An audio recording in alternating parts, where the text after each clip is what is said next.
Ano pa po yung mga instances na magagamit ang right to remain silent?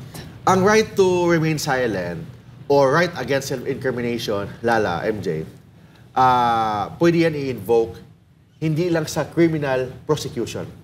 Kasi criminal prosecution doon sa korte, may kaso ka na sa korte, criminal prosecution, pwede mong invoke yung tinatawag na right against self-incrimination. Second, during administrative proceedings. Example, may kaso ka sa administratibo, may kaso ka, for example, you are police, you are government official, may investigation ka in your administrative cases, pwede mo invoke yan.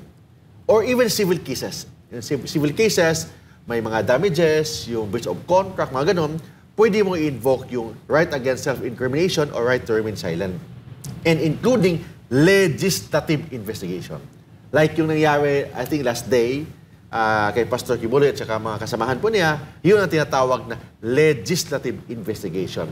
Pwede mo din i-invoke yung right to remain silent and right against self-incrimination. Kung invoke mo yung MJ, I repeat, hindi ibig sabihin na may tinatago ka.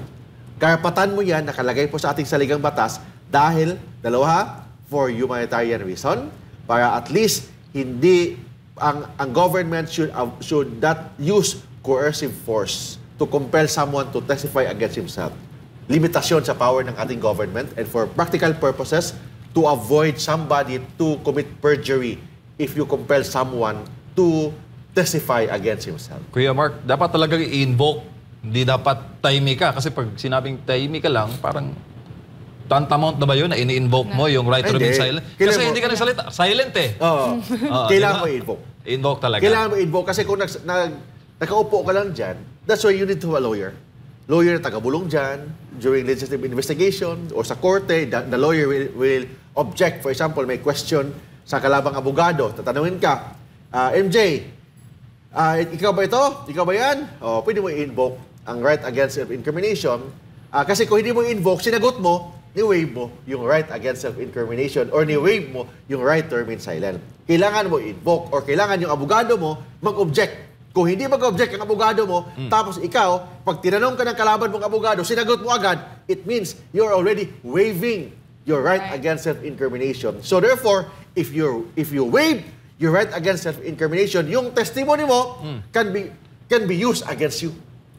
Yung testimony mo, for example, nagsalita ka, may tinanong yung kalabang abogado laban sa'yo, tapos ikaw naman, sinagot mo agad, it means yung sinasabi mo can be used as an evidence against you.